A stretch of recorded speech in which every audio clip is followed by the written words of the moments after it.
New at 6:30, the project working to transform the Chesterfield Mall into a new downtown space is catching the attention of the state auditor tonight.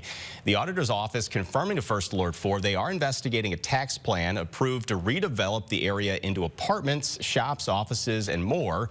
Well, the investigation follows multiple complaints about the over $300 million tax plan that the Chesterfield City Council approved back in 2022.